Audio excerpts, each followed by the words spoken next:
Good day, good afternoon, good evening, everyone. I am Giselle Lidopar, and today I will be discussing my topic about the exploring motivation, the driving force behind the success and achievement. So, let's begin by understanding what is motivation and why it is important in learning. So, what is motivation? Motivation is the process that energizes, directs, and sustains our behavior. It is what pushes us to start working toward our goals and continue even when we face challenges. So basically, motivation mauna ang nagahatag sa ato ang driving force para buhaton ang ato ang gusto para mahimo siyang successful. For example, if you want to become a teacher, you want to become a psychologist someday, your motivation helps you to study hard even when school becomes difficult.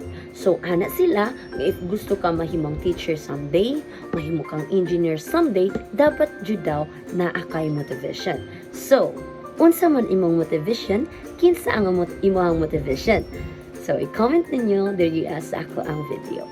And now, I will discuss to you the four main perspectives of motivation. There are the behavior perspective, humanistic perspective, cognitive perspective, and last is the social perspective.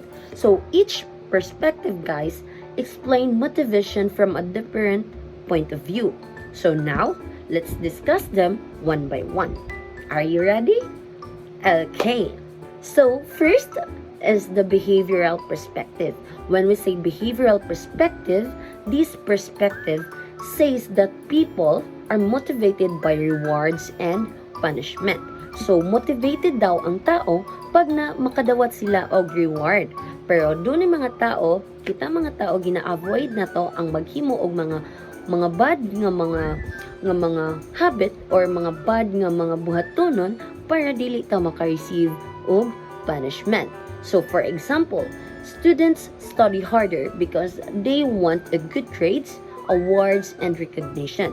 So, on the other hand, they may avoid bad behavior because they don't want to receive a punishment. Like I said kanina, ginalikayan yun ang mga bad behavior, bad habits para dili sila maka-receive og punishment. So, as in a simple words, behavior is influenced by its consequences. Gets? Okay, this is the one of the example of behavioral perspective. So sa first picture, that is me and my tatay. So ang ako ang tatay is ginahatagan ko niya og reward, which is money reward, pag ma-perfect na ko ang exam. So ayan, every time na ginahatagan ko niya og reward, ginataram jud nako ang ako ang exam. That's why always ko ma-perfect sa exam, always ma-correct ako ang mga answer kay naaman ko motivation. And there is a second picture, that is my new paddle. I bought a new paddle kay na sayra nako last week nga isa ko sa nakuha as a Dean's Lister. So mao ni ang third picture. Kanang third picture, naa diha ang information nga nag-ingon nga I am one of the Dean's Lister. That's why gi-reward nako ang ako ang self, hatagan ako ang self og new paddle since nagadula man ko og pickleball. So, ayan, that is the example of the behavioral perspective. Gets? Gets ra ba? Okay, gets ra daw. Next perspective is the humanistic perspective. When we see humanistic perspective, this perspective focuses on personal growth and reaching one's full potential. So according to Abraham Maslow, people have different needs and they usually satisfy their basic needs before working toward a higher goal. So this idea is called the Maslow hierarchy of needs. So, Maslow arranged human needs into 5 levels. So, first are the psychological needs, which is kanang sa ubos ninyo makita. And psychological needs such as foods, water, and rest. Kay, di ba, mauma na ang mga needs jud nato mga tao nga kinahanglan nato pagkaon, kinahanglan nato og tubig, kinahanglan nato og rest, and that is the physiological needs. Next is the safety needs. Safety needs like security and protection, because we people kinahanglan jud nato na siya. Bisag asa ta mo adto, bisag asa ta maglakaw kinsa atong mga kauban, kinahanglan jud nato og safety needs. Third one is the love and belongingness. So, which includes the family, friendship, and acceptance. For example, family. Kanang kinahanglan jud nato sila nga naa sila sa ato kanunay. Kay family is one of our supporter, one of our motivation. Para mahimo nato ang mga butang, para maabot nato ang mga pangandoy, kinahanglan nato ang love and belongingness, which is ang family, ato ang mga friends, classmates, o syempre acceptance sa society.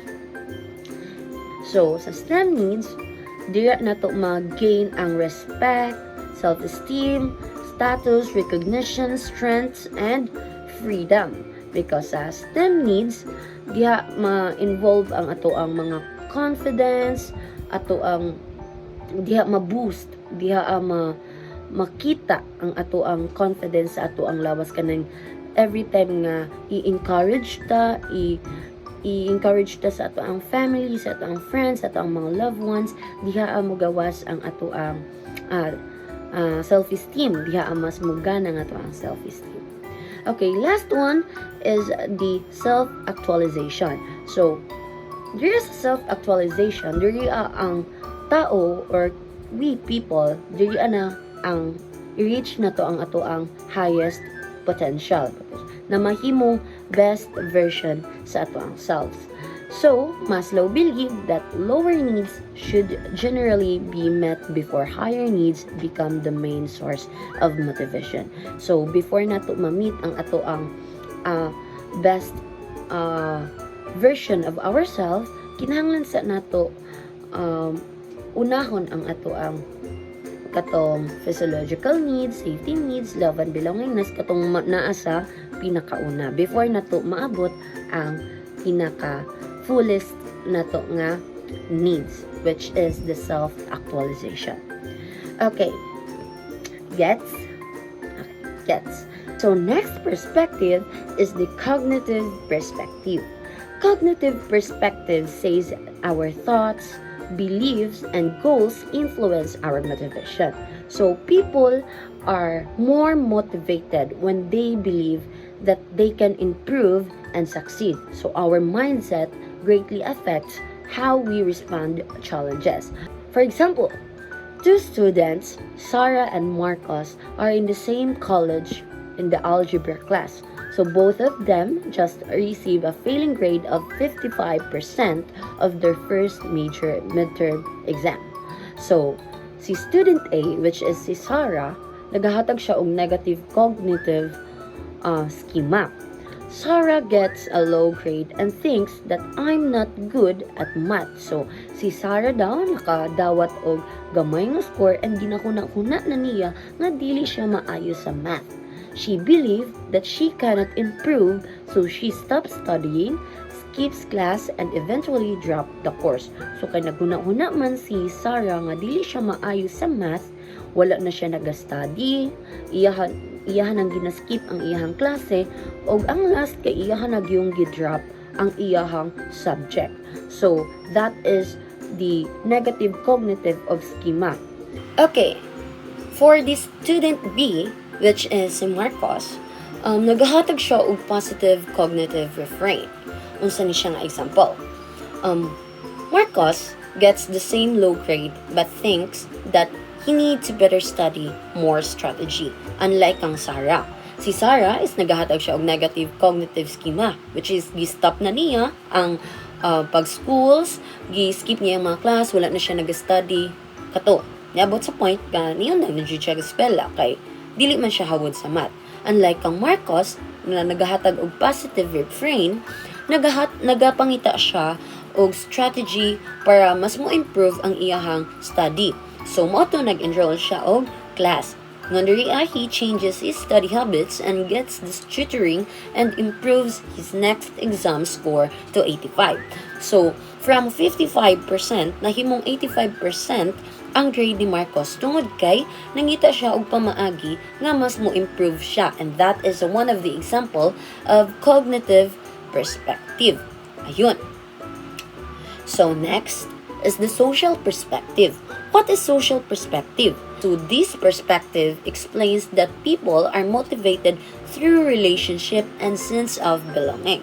So for example, the supportive teachers, classmates, friends, and family that encourage the students to do their best. For example, diri sa ako ang picture. Kini siya is, this is my family and this is one of my motivation. Ginabuhat na ko ang ako ang mga goals sa akong life, bisag kapoy siya, bisag hago siya, bisag lisod siya, pero dili na ko na ma-feel because of the social perspective, because of my family, because of my friends, and because of my loved ones. So a positive learning environment can increase the confidence, participation, and motivation. To conclude, motivation is a very important in learning. It helps the student to stay focused, overcome challenges, and achieve their goals. So by understanding the different perspective of motivation, teachers can better support the students and create a positive learning environment where everyone has the opportunity to succeed. So that is the end of my presentation. May I know if you have some questions? If na may questions, i-comment lang ninyo sa baba sa ako ang video. Bye-bye!